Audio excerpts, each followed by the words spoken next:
we go again. He's Kennedy, my brother from another mother. What's good, bro?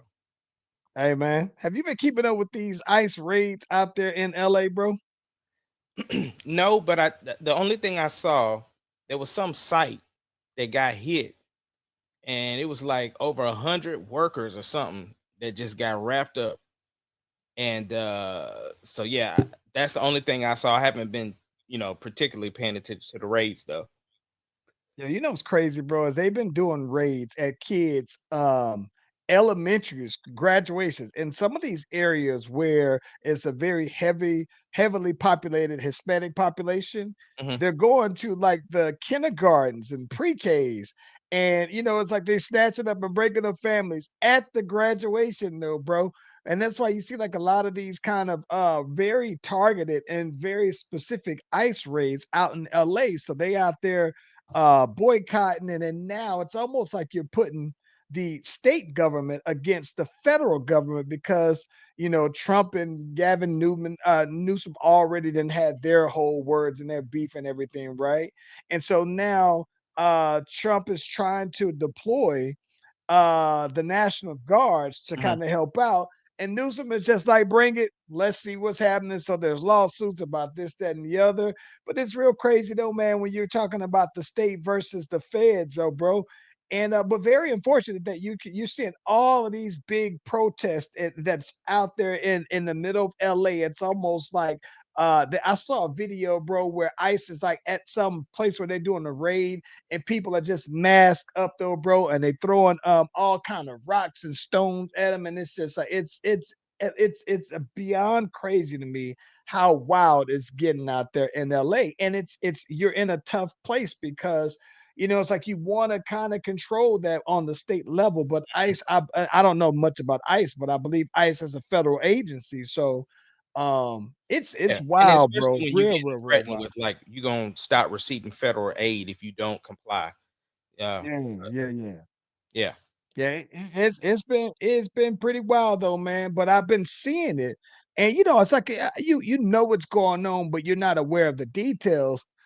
Once you start digging into the details of it, it's just like, oh my gosh, there is that little, that like you said, it's the whole the threats right on that level, and so now they're just like, who's gonna call the bluff? And this president is all about being as petty as possible, though, man, and he has no problem at all with going low, and so. It'll be interesting to see because at this point, it's not. I think that it's beyond they're taking it to a whole different element where it's not even about ICE raids and immigration. At this Mhm. point, it's more about policy, though, bro. Yeah. Yeah, yeah, yeah, man. Unfortunately, and that's not even the only fights going on up there either. 'Cause, Right, right, right, right, right. yeah. Did you see? Did you also see about how they was talking about the boy Elon Musk and the black eye? I saw it, bro. I saw it. They it's wild up there right now. It's the wild wild west, bro. Like, they say right. They say that Elon Musk got his black eye. He say that he got it because he wanted his son to punch him in the eye for some Right. reason. Right. But what they're saying though is that there's like a political, like inside of DC person who said, nah, man, this basically happened because there was this dispute and argument between the I believe it's the treasury secretary for the boy Trump. Mhm. And he was like, bro, you came out here talk about you gonna be saving billions or trillions of dollars, and what you doing ain't nothing. So they got into this dispute, and then I guess the boy kind of caught him with a stiff one though, bro. And I died laughing because the thought of that is hilarious though, bro. It seems to be consistent with what I think of him anyway, though, bro. Yeah. Nah, it's He ain't like definitely he ain't like Mark Zuckerberg, where I've seen him do MMA fighting. mhm. Like must give me the vibes that he'll talk, and then when you go ahead and hit him with a stiff one, he'll try to sue you or something like that. Yeah. Yeah. Yeah, it's Like wild out there right now, bro. Hopefully they can get to some resolutions. But I'm here for the man. drama. Me too, man. I am. Let's get that music going, though, bro. We got some things to talk about. Let's get to it.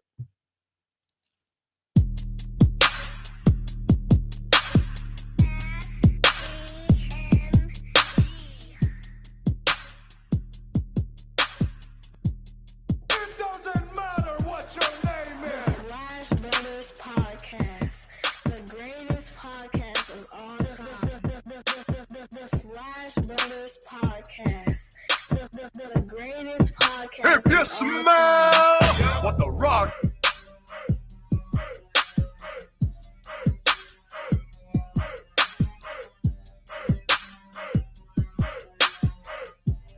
It doesn't matter what your name is.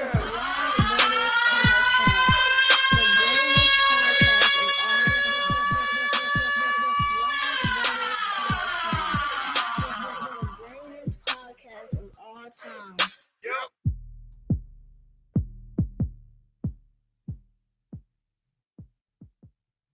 Hey, listen, if you haven't already, be sure to like and subscribe to the Slash Brothers YouTube, Facebook, and TikTok pages. We're live on both platforms at the same time. You click on the notification, you click on the bell, you get the heads up whenever your boys is doing a thing. Ace Kennedy.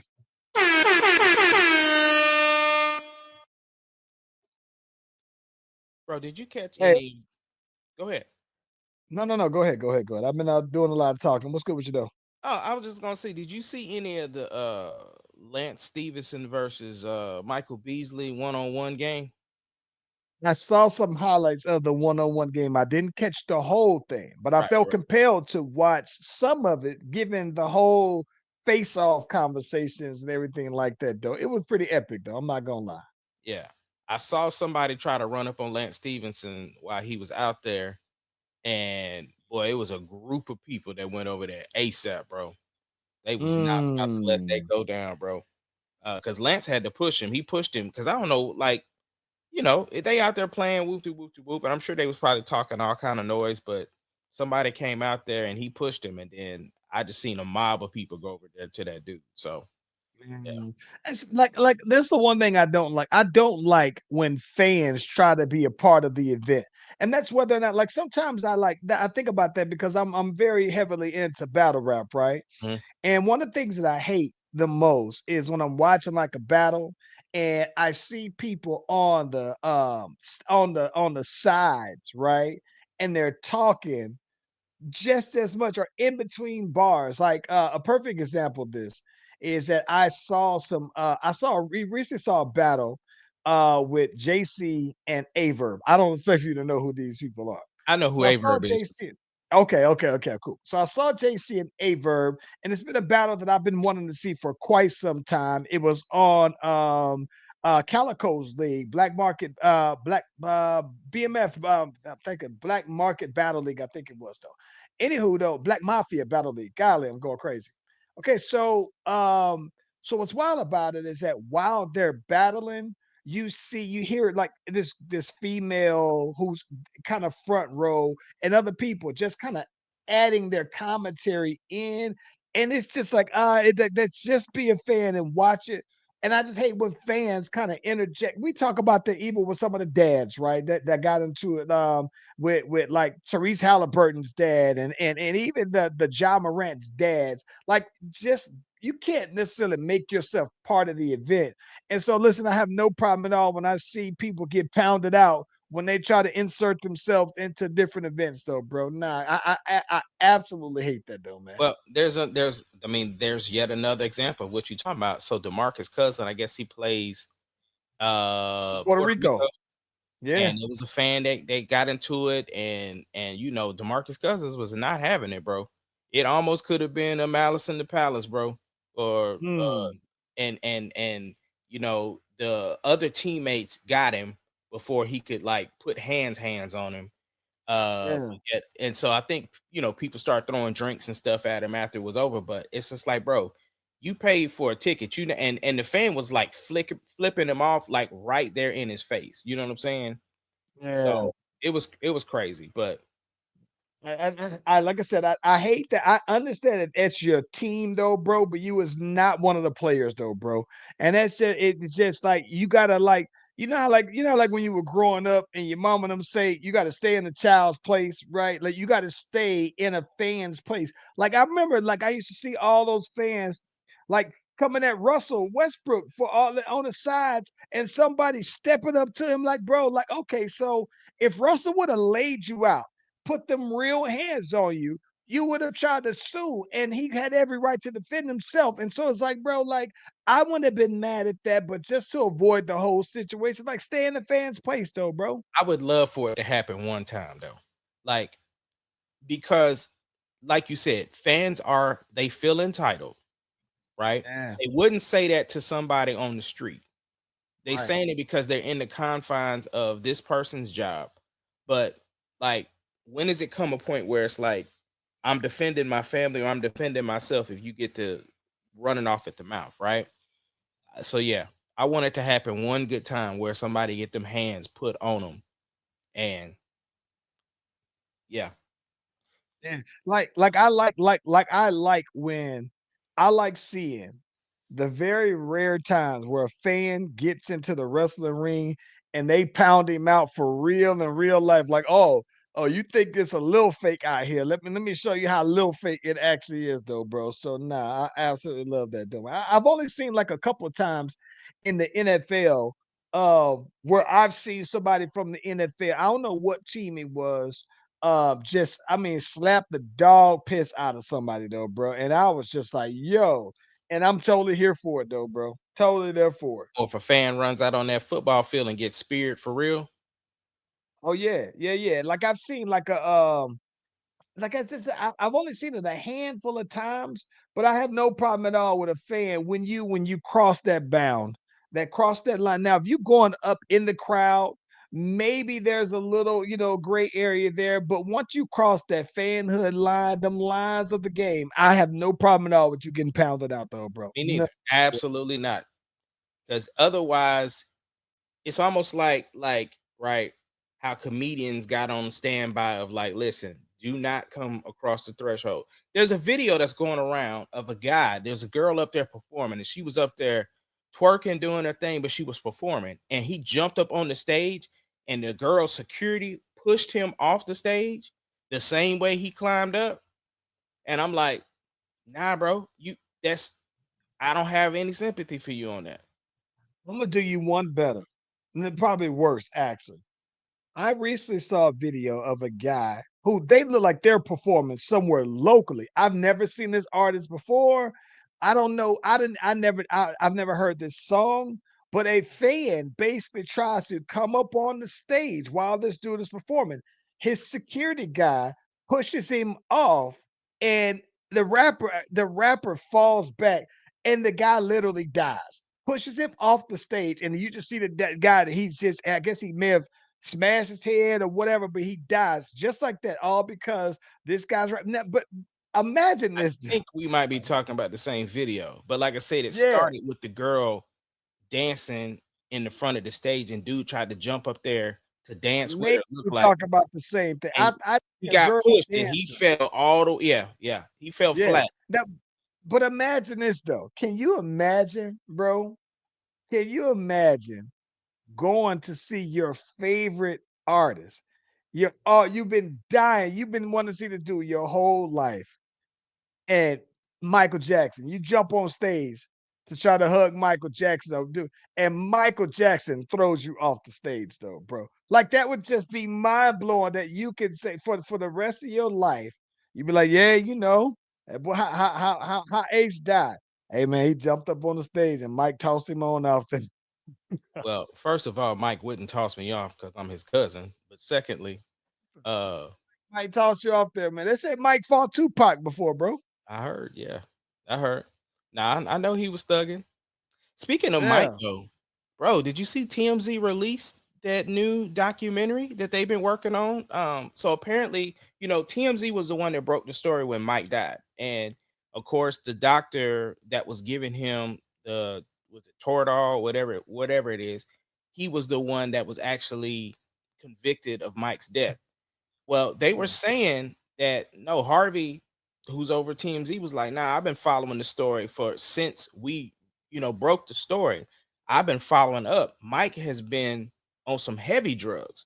Like they said, Mike had like 19 different aliases that he would go and get these drug drips and stuff like that injected.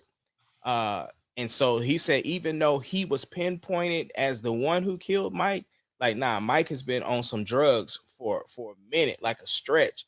But it's on YouTube. I think it's a two-part doc that TMZ just released from Mike. Yeah, man. No, that. Yeah. No, didn't know that at all though, bro. But I mean, listen, I think that is very crazy though, man, because I think that what's interesting is that Mike's been gone for quite some time now though, man. And the fact that they still have been kind of chasing this whole thing down still, on some level, man, I guess I can appreciate the due diligence behind that though, man. I do, but But it's two sides of it for me, right? Because Mike ain't here to defend himself, right? true.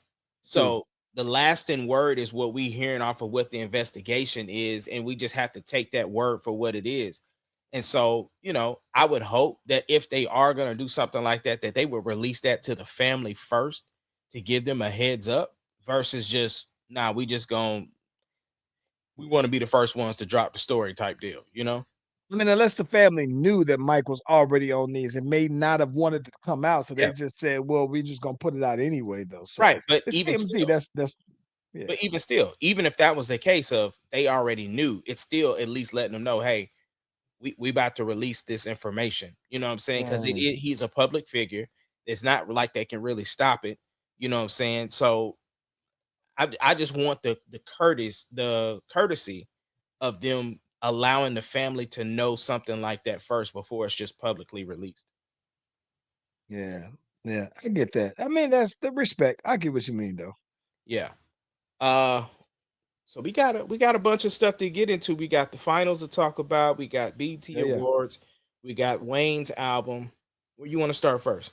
Get into that Wayne, bro. We got to get into the Wayne, man. And I will say I haven't finished the album yet, but I've finished enough of the album to already have my conclusion behind it. So initially Let's you and give I it.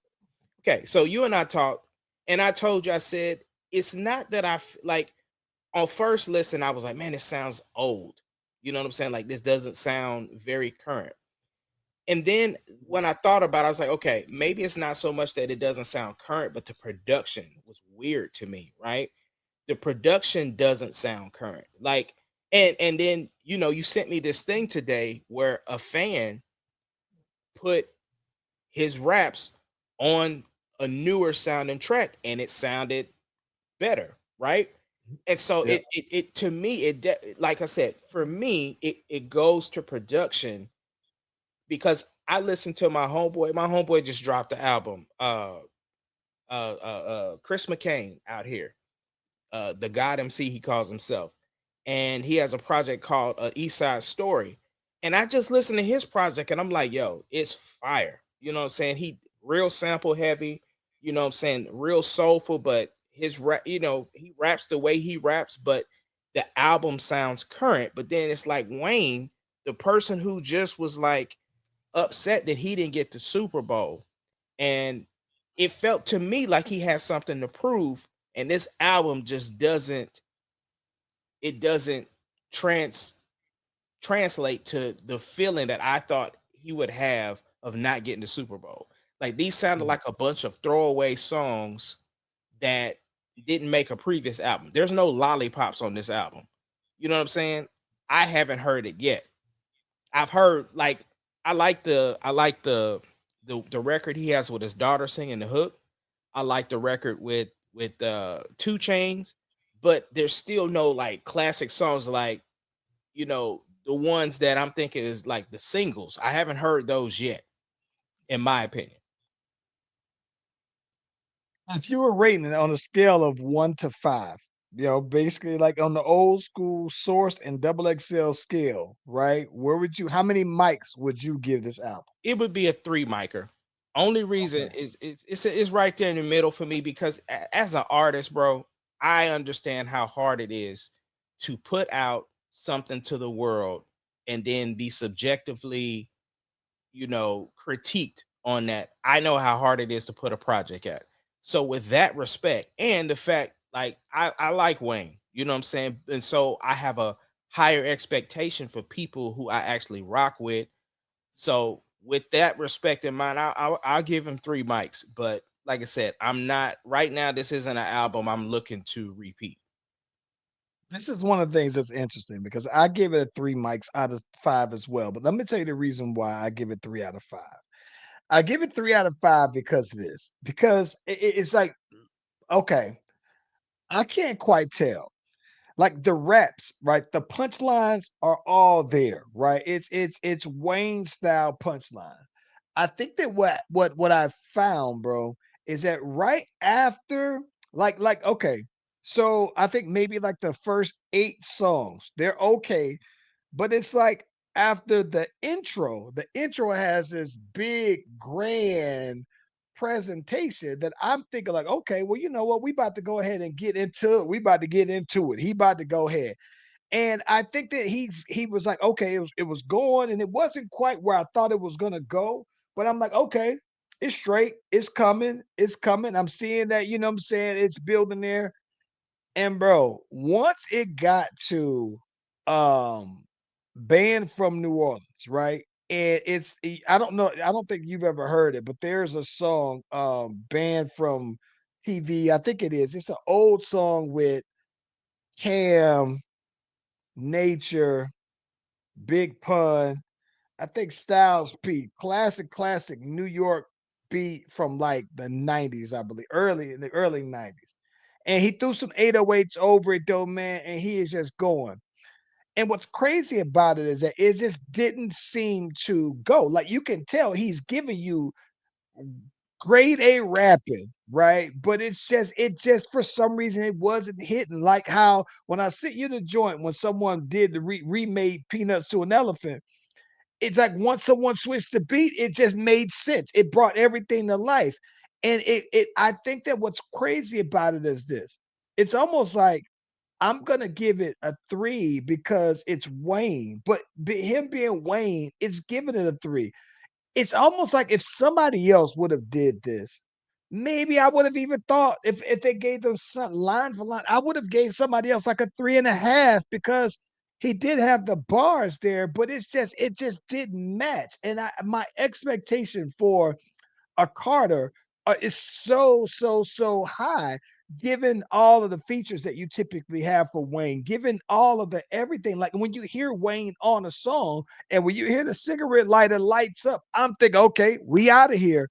And when I heard, I was just like, it was all right. But right after midway through the album, to me, that's when the rest of the album just felt like an eclectic bunch of songs that just, like you said, either didn't make the album or maybe make another album or could have been scores for another movie or something that it just didn't quite go. Like Peanuts to an Elephant sounded like a Neptune's beat from like 99 and that's not even like that's a starter for real beat.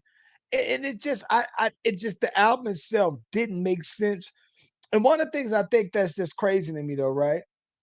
Is I thought about you in this regards because you always talk about when it comes to Marvel movies specifically, you're looking for something that furthers the Marvel cinematic universe, the storyline of Marvel. And outside of the intro, right, the first 2 songs, the 3 songs, I think this album was didn't have any continuity within itself, but also it didn't have any continuity within the series of the Carters as well. So it didn't further the Carter line to me though, bro. It had nothing to do. Like if he would have just dropped this as a mixtape, nobody would have batted an eye, right? But I think the fact that he called it a Carter is Has where more it weight. lost me. Yeah, Yeah, it has more lost weight. me on it being a Carter. So, three out of five to me though, bro. But I mean, but if you just listen to just the rapping though, bro, it's like the rapping is there. So I was disappointed when I saw people talking about, oh, Wayne is washed. I was like, bro, I still firmly believe that Wayne will out rap 99% of most rappers, though, right? Mhm. But it's just the fact that it's a Carter though, bro, and my expectation for it is so much higher though, bro. Yeah, it almost feels like if Jay-Z dropped another Blueprint and it wasn't quite blueprinting. Yeah, if he dropped like the Blueprint 4, and let's say the Blueprint 4, you know what I'm saying, didn't feel like anything like a blue because when he dropped the Blueprint 2, I thought that it kind of made sense. Blueprint 3 kind of made sense, even though it wasn't. Blueprint is my favorite album, right? But I understood the theme of the others. I think that the part that I think is crazy to me, right, is that here's what I think is wild. So you mean to tell me after, like you said, after us going back and forth about this Super Bowl, that Wayne, who you hardly ever see on the scene because they say he's always in the studio. So you got thousands of songs, and this is the one that you select. This is the play that you select for the Carter Six, no less, though, bro. That's the part that I was just like, no, no, I'm not with it. Yeah. But let me ask you this. Hold on, Let me tell you this. before you ask me that, I just gotta say this one other thing. Now, there's a record he has on there that's talking about bloods, right? Blood this, blood that. And it's like one of them that you would think if you, because you know we ain't thugging, but you would Yeah. think if that was it, it's like, all right, we got the anthem, it's doing our thing, and then it turned into a rock beat. I was like, no, I can't. I can't. I can't. no. I can't. All right. I can't. Yeah, listen, this is the thing. This is one of these things, and I will tell you this. Okay. So one of the things that I this is where when I tell you that when I have Kendrick as the number two rapper of all time, because given his resume of music and catalog of music, I think that he's contributed mightily past the likes of Pac and Biggie to me. His resume is updated. This is one of the reasons why, to me, I have him over Kendrick. I mean, excuse me, that I have Kendrick over him Right. because I just think that I wouldn't expect for Kendrick to do this, right? Like Mhm. if Kendrick came out with an album that was just all there hasn't been explanation for it though, bro. But for Wayne to drop this and it's just seemingly nobody know, I don't get it though, bro. But this. I'm not gonna say this is the only reason why, but these albums, right? Like Mhm. people will say, well, which of the Carters are the classic Carter albums, all right? Or which of the Waynes are classics? And I think that Kendrick has more albums that you could debate are flat out classics to me than Wayne, and that's the reason why I have him higher than Wayne all time. And those lists, like we say all the time, are subjective. It's just your personal preference, though, man. But I just couldn't picture this one is hard. It's a hard listen to me, bro. A very hard listen, man. Yeah. No, I, I He I got the song with Bono that I don't like. Like I don't like it either. I don't like the song with Bono. I don't like the song where he's singing the whole song, and I get it because it almost sounds like "How to Love," right? It sounds Mhm. like one of those, but I just didn't. Nah, it didn't do it for me. You like the song with his daughter singing the chorus? I didn't particularly care for that. I thought the idea of having your daughter on a song that's fire. That would be like, regardless of what nobody says, you put out a song with Charlie on it. It's stamped. It's there. So I get it. But nah, he got a lot of misses on us though, bro. A lot of misses, man. No, I definitely get it. It is definitely some misses on there. But I Yeah, mean, yeah, yeah. like I said, I'm sure if I know that fans were excited about him dropping something, but I'm sure they would have preferred it to be a little more of what they expected, if that makes And listen, sense. I'm a keep it a stack with you, bro. Mhm. I didn't particularly like the song with Jelly Roll. I didn't like the Sharks, the chorus. I No, I like didn't like it. I didn't like that either. oddly enough, I love Big Sean's verse though, bro. Yeah, And you yeah. know how I've always been a critic. Right. I was gonna Yeah, yeah. say most of the features, like I said, with the feature with like you said, Big Sean and then Two Chains, I like their verses better than I did Wayne's. Same. So it's I had the list mixed up, but it is right at band from New Orleans. The Bono song, I could toss that on out, right? The Mhm. 2 Chain songs came at 8. And then Flex Up is where it started to where it just went to me where it went left because I didn't particularly like Island Holiday. The low keys theme is what you're talking about. I didn't particularly care for If I Played the Guitar. Peanuts to an Elephant just sounded older. The Rari, that's it. I didn't particularly like the song with Wyclef on it, although it was refreshing to hear Wyclef. So I liked Wyclef's part more than Wayne. And I didn't particularly like Being Myself either. It's like I'm just very blown away that if I'm counting songs, I mean I would probably say half of the songs I just didn't. And just for somebody who I just respect their rapping, just pure rapping skills for, it's so disappointing to me, bro, man. Yeah, Yeah. unfortunate. Unfortunate. You So know the what? official I score for the Lil Wayne project from the Slash Brothers is 3 mics. Three mics, man. Three out of five, man. Yeah. Yep. Yep. Yep. What was you gonna say? No, I think that one of the things that I think that's interesting though, right, is that like even on this song that he got with the boy Big X the plug, like that's the one that I thought would be a single, but I like the hook. I don't every outside of that, I don't think that he necessarily even killed that particular song. He got some great names on here as far as features, but did you notice though, no Nicki, no Drake on it? I did notice that. I did notice that. Not even Yo King of R&B was on there. I would at least thought Jacquees would have made the project. I don't think that Jacquees would have, but I He's a can part. I'm saying he's a part just as much as Drake and Nicki are part of Cash no. Money, Young Money. I think that he's more Cash Money than Young Money Cash Money though. But I'm So just saying he wasn't even on the project. At least he's more affiliated than Jelly Roll. yeah, I didn't. He has Alone in the Studio with my gun. Didn't like that one either though, man. It's just I don't know, bro. It just left a lot to be desired, But bro. And especially when you talked about how dope the Exhibit project was and how dope the Snoop project was. Like, I've been listening to a lot of great 40 and up rap lately. Oddly enough, like the Snoop Dogg, Is It a Crime? The Exhibit, banger, banger, banger. The Exhibit, listen, I would give the Exhibit like a 4 point,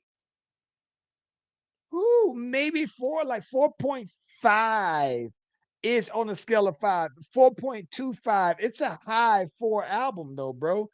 And so, yeah, but I've been like, it's been consistent. Like a lot of the seasoned rappers have been really coming with great music here, though, man. And they haven't missed. And so it's just for this one to be the one. I thought this was gonna be the for yeah. sure swing, though, bro. Yeah.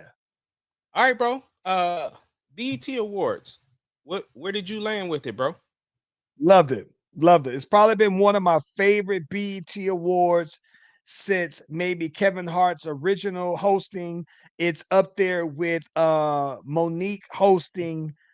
There's been some really great BET awards. It fell off for a good 5 years, man. And I think that with this one being a solid anniversary date, that they did is justice though, bro. They did it right though, man. What was confusing me is because he said this is the 25th anniversary, but then he would say something about the 46th uh anniversary or something. The 40 something year of BET, but the 25th anniversary of the Of the BET BET Awards. Awards. Yeah. Okay. So the Yeah. 46th year Yeah. of BET. Okay. Yeah. So I they just had many little many recognitions in it. So like the 106 in Park yep, aspect of it, yep, right? saw that. Bobby Jones aspect of it was with Didn't see different that. timelines. Yeah. So yeah, yeah. So here's the thing. I didn't watch the show. I watched the clips on YouTube. I had to go back and watch it because I watched it like the Jamie Foxx tribute. And just from what I saw, right now, the best performance to me was Snoop. A close second was Kurt Franklin.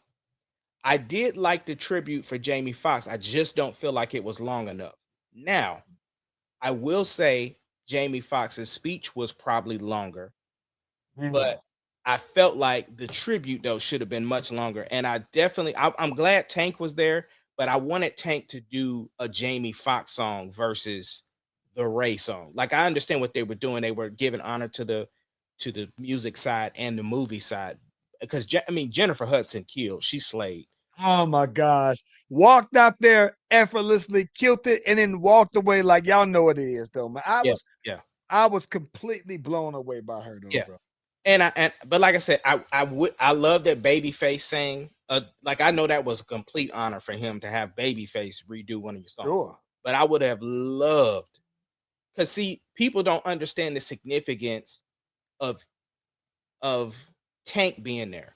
Like, Tank was a background singer for Genuine for most of his career before he like got on. But he also did some background stuff for Jamie. But when Tank was in his first contract, he wasn't making any money. He was about to quit music, and Jamie Foxx let him move in to his house and let him record in his studio and was like, "No, you this is what you was born to do." So yeah, people don't quite know that significance. Like we wouldn't have the Tank that we have today without Jamie Foxx. And Jamie Foxx was actually their first guest on the R&B Money podcast. So it Yeah. was dope. And then of course the Jennifer Hudson connection with Dreamgirls. So I get, and then Teddy Riley and T-Pain. Teddy Riley killed, bro. And even the Dougie Fresh, like just the tribute was dope. I never see a keytar ever. And Yes. so that's what I loved about seeing the boy Teddy Riley get up there, And though, that thing bro. was blinged out too. Everybody, Oh yeah, my yeah. gosh. I loved it. So yeah, the tribute was dope. I just don't feel like it was long enough. I just wanted a little bit more. So I'm gonna tell you this though, man. I think that one of the things that was interesting about the Icon Awards, right, is that the one thing that I can appreciate about BET is I do like the idea of giving people their flowers while they're still here. And I think that when you really think about it though, right? Because like Beyonce has already received an icon award, right? And some years ago. If I'm not mistaken, I think Rihanna also has as well. And I think that for them to be as young, I think that that's incredible in itself that BET would recognize early on. No, I'm gonna give you your flowers here. And I think that the part that's interesting to me about that is that when Kirk Franklin's speech, it's funny because Kirk Franklin's speech is more along the lines of where I am mentally as a man anyway, though, right? And so his speech resonated with me more. But I think that when he was basically saying, "Oh, when people think about you getting something before somebody else and they're younger than you and everything like that," I think that while for Kirk Franklin, he's younger in eyes of a lot of the gospel world still, right? I think that even still, when you think about he's older to a lot of people still, right? And so I think that for him to have gotten it so much later on, BET could have gave him this same thing 10 years ago, right? right. 15 years ago, and I think it would have been just. And so I think that it was a good comment that he mentioned about, hey, that's God working. You just don't understand it and everything. And I think that is incredible. I didn't know that this was Mariah Carey's first time ever winning a BET award of I any didn't either. kind. Yeah. Yeah. Um, Sam Smith won a BET award. yeah, yeah, I think Robin Thicke won. I could be wrong, but I think Robin Thicke may have won. There are some people who I'm just like really blown away, and I think that the other part that's more surprising to me was that Glorilla won a category for inspiration. She won for the song that she has with Maverick City and Kirk Franklin, but there were other really good like gospel songs that were included in that category that you would have thought would have been the most obvious thing. yeah. And so I think that the fact that she said, "This is my first BET award," and so to think that it would come for this particular category though, man, is it was incredible though, bro. Now I didn't watch it live again, so if this happened, Mhm. I apologize. But on the replay, they bleeped out the cuss words as best as possible. Like they let some of them fly. Yeah, yeah, I yeah, just yeah, yeah. wish for our show that's a part of our culture. Like in the music, I Yes. huh?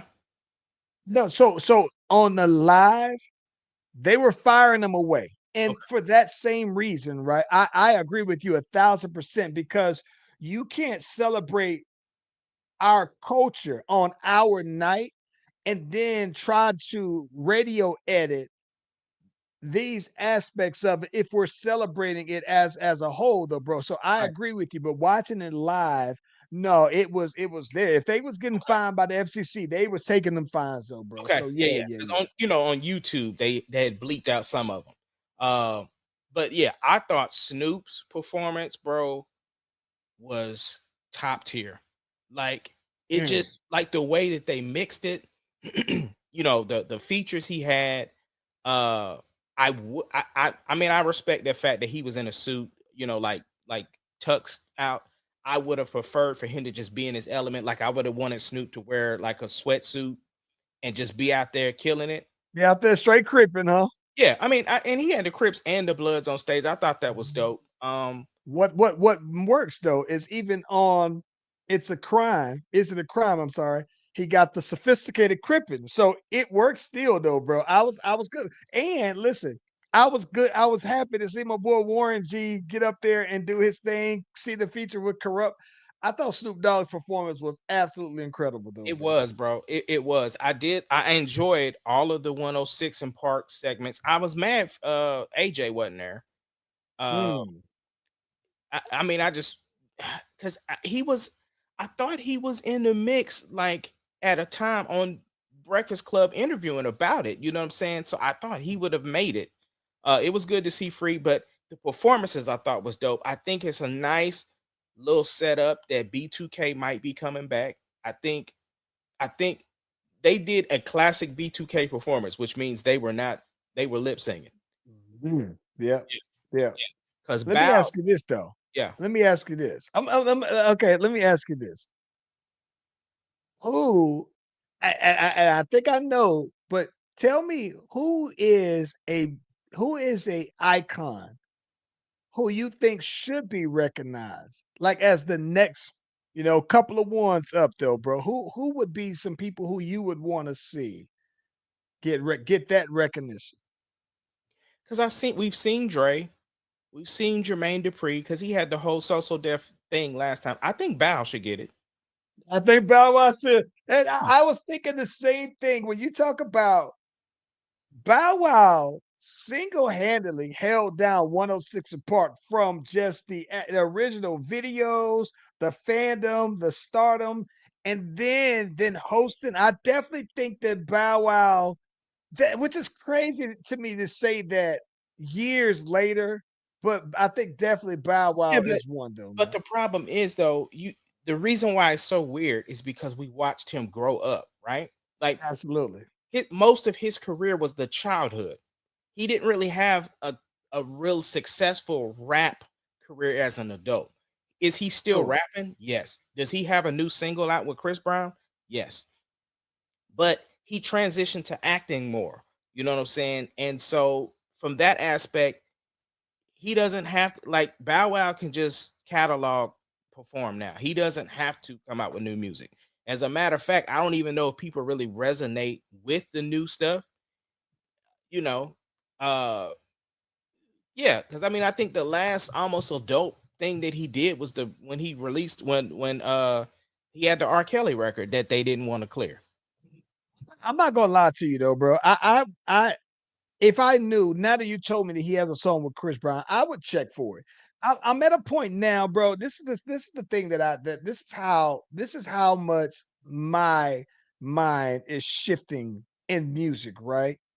So like with me now having a whole teenage son, I think that I hear more of younger folks' music, and the more I listen to it, the more I realize that it's not for me, Yeah. right? And that almost all of the musicians, as far as rap that I listen to, are usually going to be over 30 though, bro. And maybe even like more like 35, right? And here's a perfect example of that. Because last night we talked about Playboy Cardi album, right? And Playboy Cardi, you saw, and this is one other thing, you saw how Cassinet and Drewski, they was hyped to say that Playboy Cardi was get up there because to their era and their generation, they might look at the whole mysterious aspect of him and all this other stuff that comes along with being a fan of his. Like, oh, that's the guy. And when I'm watching it, me and Nico, like, I can't understand a single word that he's saying, right? But I understood every single word Snoop was saying, not just because I know the songs, but the clarity. And I was just like, it's not for me. And so I just think that I'm at a point now where a Bow Wow featuring Chris Brown's song would be welcome, though, man. I would be completely Yeah, open to listen to it. we would. But I'm saying as a culture, that's one thing we don't do very well is like we talked about this even in performances outside of the like the Gap band or that older side Yeah. where they could still sell out stuff, but like you know Boys to Men is dope and as much prestige as that's our generation. They are not selling out arenas. They're selling out the smaller venues like at a casino or something. Like Yeah, yeah, yeah. they're not doing stadiums though anymore. And and Hate that's that too. I absolutely hate exactly that they're not a draw still. Like there are rock and roll guys that are always gonna be draws, right? absolutely. Yeah, and I think but here's the thing I think that's crazy though, bro, is that to be honest with you, man, I think that for hip hop, Doc, it just seems to me that the older rap is kind of coming back to where It I think is. are checking for. Now, I don't know if that's the same with R&B, right? But I think that for hip hop, it feels more and more that it's becoming more like before. It's like, well, you ain't want to, the worst thing you would want to be is a 40-year-old rapper, right? I feel like, bro, that more and more of the new generation of male rappers, right? Female rappers, I can put them aside for a second. But I think that more and more of the female rappers, it's becoming so much male rappers that is so much of a niche of hip hop that I don't think I think people are starting to look at that like it's a subculture and not like the beacon. It's not the thing that's driving it. And on some level, though, bro, I feel like there is this younger rapper. They missing out. Like they dropping the ball almost, though, man. Like it's weird, though, man. Because I want to root for them so badly, though, man. But at the Yeah, but same I time, just think that you like what you like. And I don't think there's anything wrong with the where the direction of music is going because our parents didn't like our music. see, but the difference is though, man, is that everybody loved Tupac, though, man. Everybody loves Snoop Dogg, bro. It's like even though that's the case, I understand that though, man. I think that there is a generation. I think after them guys, right? I think that some of them got lost, but I think at the same time, though, man, you can put Kendrick on, you can put Drake on in any spot, and it's gonna rock. I just think that there. I think that what I believe to be true, man, is that I think that where a lot of these new rappers are lost or are losing it for hip hop is that I think that they are while they're just doing them, I think that they're out of touch increasingly of the overall impact of making music for black pop culture, right? Making specific music that's listenable music for anybody who's black, right? And everybody else, I think, will follow. And not, but I think that it's to me, it's where I think when we talk about singles and making time tested music, though, bro. I don't know that I that's don't an I don't I emphasis don't like agree that. with that, bro. I don't. Like what I'm saying is this. My parents ain't listening to no Tupac. My parents ain't listening to Biggie. My parents ain't listening to Drake. What I'm saying is our parents did not like our music. They didn't like it. They were saying it's not real music, right? Well, So when maybe my dad did. My dad loved Tupac. I, there's always going to be outliers in every Sure. in across in every genre. All I'm saying is the new stuff doesn't resonate with me just because it's just it ain't my thing, and I'm okay with that. But I know that Deuce rocks with this person, Rod Wave, and all of these people. You know what I'm saying? And it's just like what, for instance, I did some basketball videos for this AAU team, and I said, listen, for the individual videos, y'all send me what music y'all want on there, right? And so these were the songs that they sent back. So, and I'm just like, I would have never picked these songs. You know what I'm saying? So when he sent me their list, it was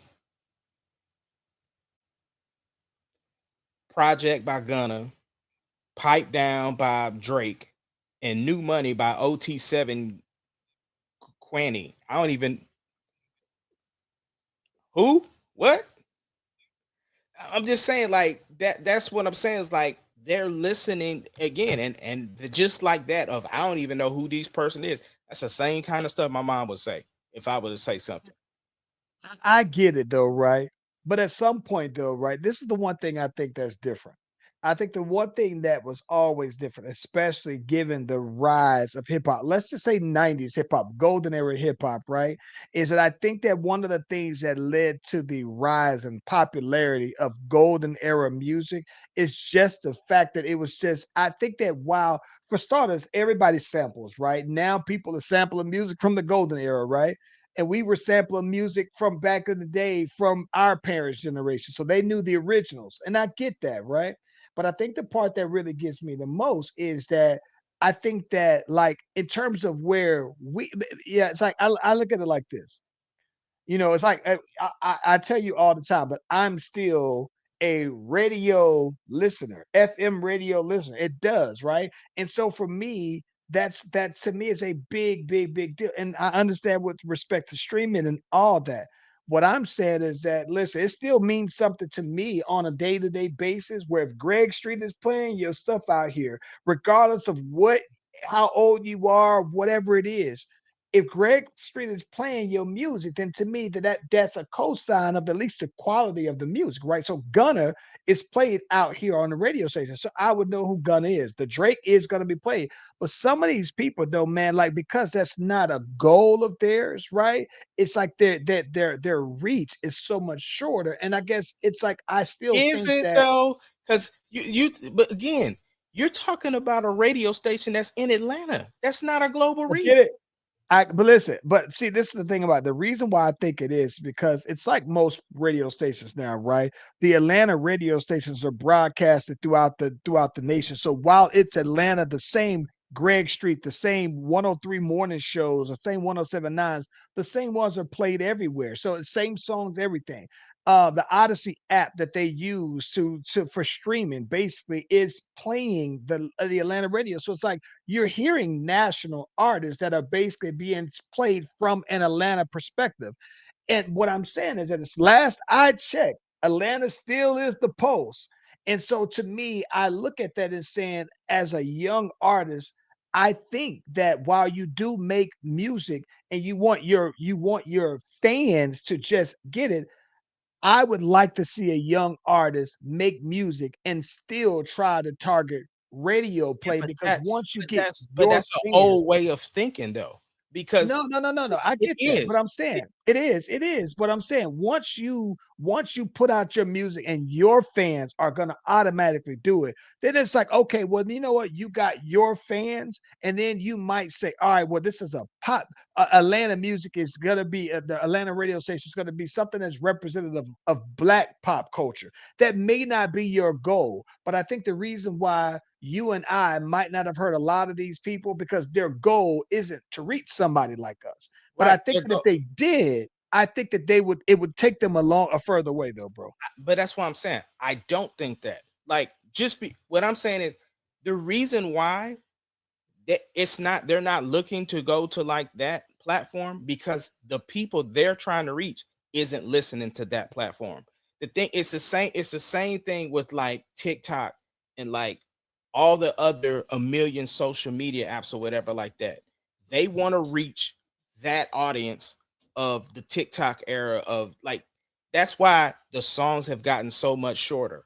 And like I said, it's an old way of thinking of like wanting people to still have press kits, wanting people to still want to like it's just it ain't that's just not. I'm gonna give you this last little bit. I saw a video the other day where it was a DJ, and the DJ was like, this girl was like, "Yo, I'm tired of going out to clubs and lounges and them playing music that's 5 years old. I'm tired of them going out to the spots where I'm tired of them playing songs from the early 2000s, the mid 2000s, right?"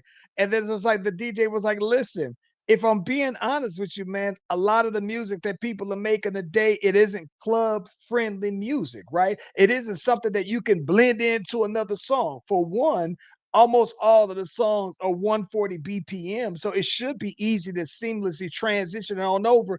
But they was like, no, but a lot of these songs that are being played aren't necessarily songs that are meant for club play. Club play songs to me are songs that I think also have that are also radio playable songs as well. And so that's all I'm saying. Don't get me wrong. I think that I understand what you're saying about that's not their targeted audience. But what I am saying is that I think that if you are one of those artists and you are trying to be bigger, I think that while it's not your targeted audience, including that to me would make you a bigger national artist. That's all I'm saying.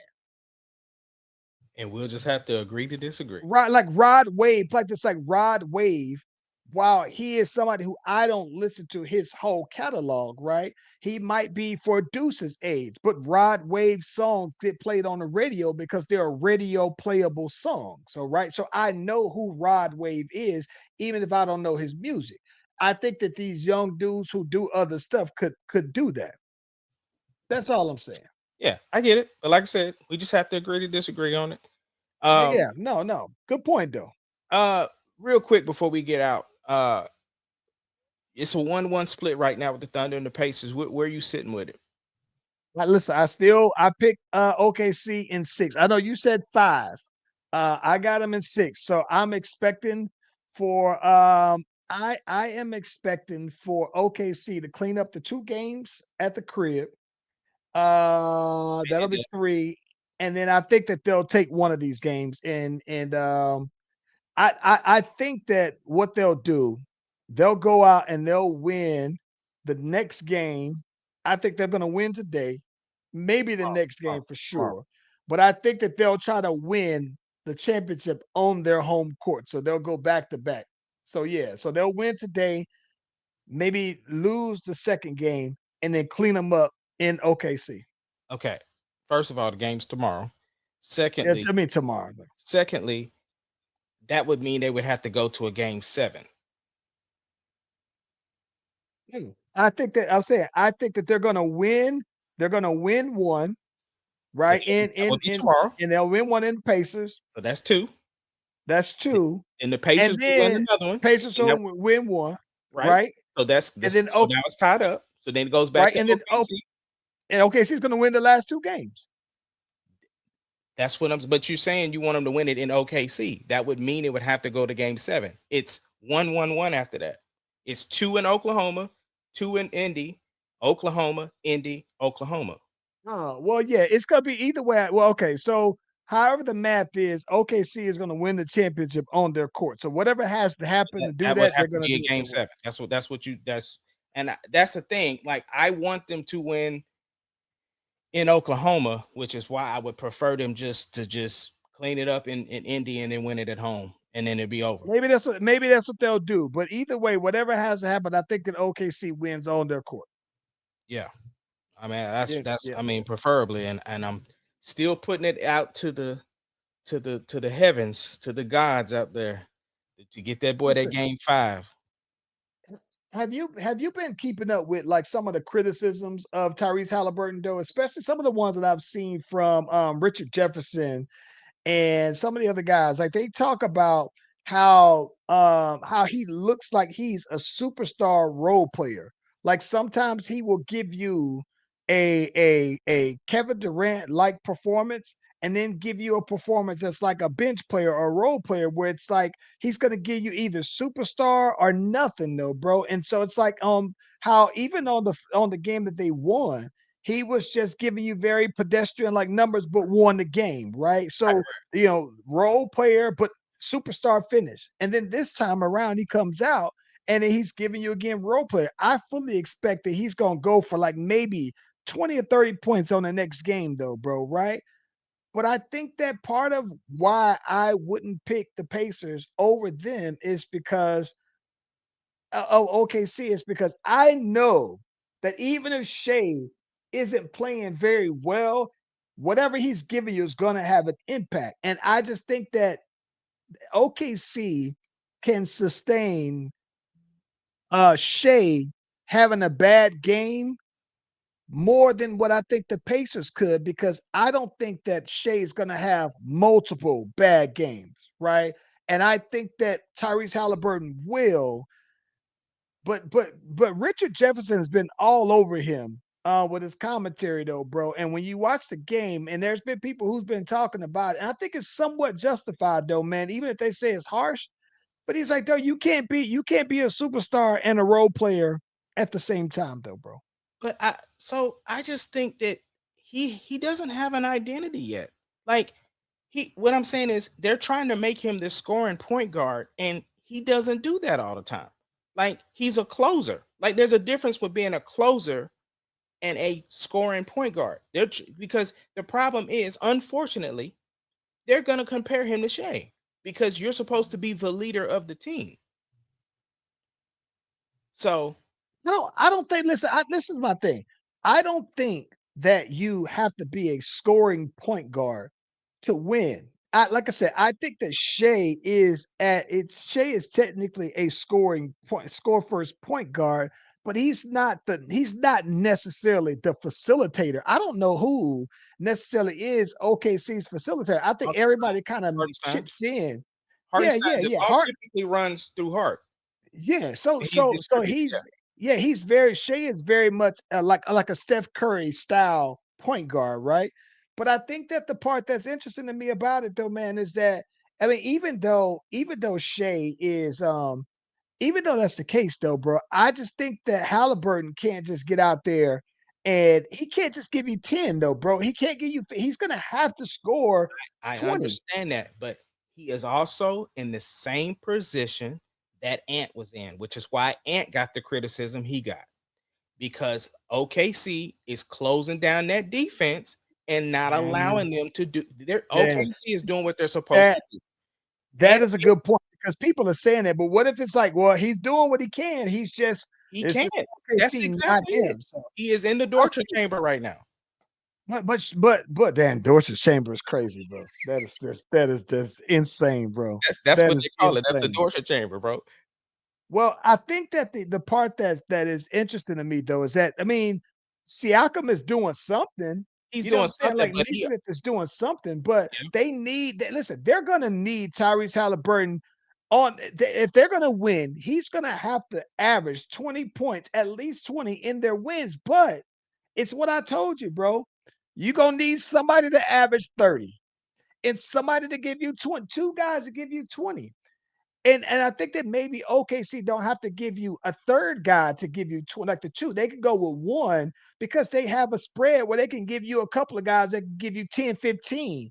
But I think that the problem with the Pacers is that it's going to require Tyrese Halliburton to be the guy who's giving you 20. But then is Neesmith also going to give you 20? Is Siakam also going to give you 20? I don't know, but I trust Shea to give you 30, and I trust Jay Will to at least give you his 20, and I think that everybody else can chip in and make up for that difference of the 20 points. So, well, this funny you say that because last game you had Shay that gave you over 30. You had J Dub that had 19. You had Chet that had 16.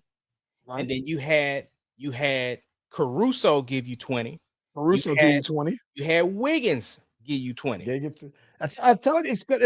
Listen, it's the 30, 20, 20. If you can, if the team that gives you 30, 20, 20, bro, that's the team that I'm likely going to. And like I said, OKC, usually I would be inclined to say that you got to have some players average that. For OKC, they're the outlier because they don't have to average it. Somebody just has to get it. And so I think that because of that, though, bro, I just don't think that the Pacers got the guys that can consistently give you that, though, But man. look, Wiggins and Caruso scored more than Siakam and Halliburton. And this was what's All crazy. facts. How deflating is it that you don't even have Wiggins on your scouting report? Now, if you're an OKC fan, you know what Wiggins is capable of. I mean, Wiggins gave you 40 in a game. You know what I'm Yeah, saying? yes, I remember that. I remember that. Right. But to the Pacers and the national media, they don't know Wiggins like that. They've never seen. So it's like, but how deflating is it for the Pacers to be like in that position to where you don't even had this dude on the scouting report? He come out and drop 20 on your head out here shooting Mm. 5 threes, bro. Listen, man. Listen. I mean, I don't know. That would be like that time where I saw Obi Toppin come out there and hit 5 threes. And I was just like, where the hell that came from? So I don't know, man. Like I like OKC's roster better, but I think the big thing is that their top guys, like Tyrese Halliburton, has to whatever everybody does, he has to make sure that they're doing it and facilitating. And I think that the biggest thing is that it seems like a lot of times when he's not scoring, he's not doing a good job at facilitating either. It's like he'll give you 8 points, but he'll give you 8 assists. I think he's going to have to be more around 10 assists every single game on top of him giving you 20. And I just wonder if he's built for that at this level, though, bro. Yeah. Yeah. I mean, Yeah. I've So always I don't know. been like, I know Halliburton's a guy over there, but he's always been like streaky like that to me. Like, and again, I don't watch a whole bunch of Pacers games, but I'm saying when you look at highlights and stuff, he's never really like just when have you heard them say like that Halliburton dropped 40? You know what I'm saying? Man, yeah. Either way, he don't gotta drop 40. He just can't just drop 20 and then drop 8.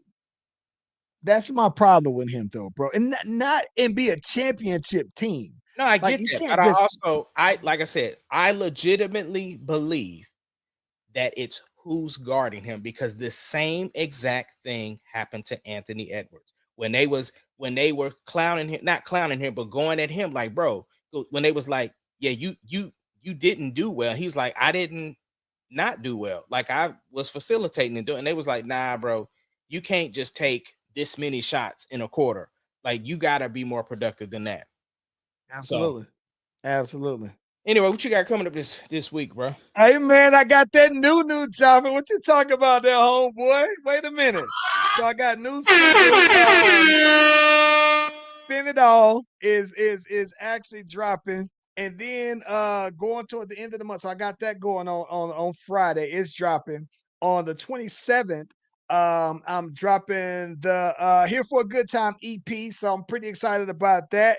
And yeah, man, listen, I'm trying to ride that wave of all the 40 plus rappers putting out some solid music. And listen, I think that these is some songs that aren't Bel Air kind of feel songs though, bro. And yeah, I'm pretty excited about it though, man. Yeah, that's what's Yeah, up, that's all man. I got going for the week. What about you? Your boy is back on the stage. Juneteenth celebration this Saturday, so I'll be back on the stage at 3:30. I got a 10-minute set, so I'll be getting that together. I'm already the ideas is already flowing, and yeah, it's gonna be a good time. So yeah, your boy will be out at Washington Park at 3:30. Goody Mob is the headliner. Uh, Nice. yeah, so yeah, I'm excited about being back at Washington Park. Well, Really looking well, forward to that. listen. This is Goody Mobs. They after this year, this is their last year as a group. I don't think they're gonna put out any more music as Goody Mob though. So man, I hope that fans actually take that in though, man. It's one of my favorite groups all time. Yeah, yeah. But look, man, from ATL to OKC, we are the Slash Brothers. We held you a little long today, but we had a lot to talk about, like we told you from the top. So we will see y'all on the next one, and we out, y'all. Peace.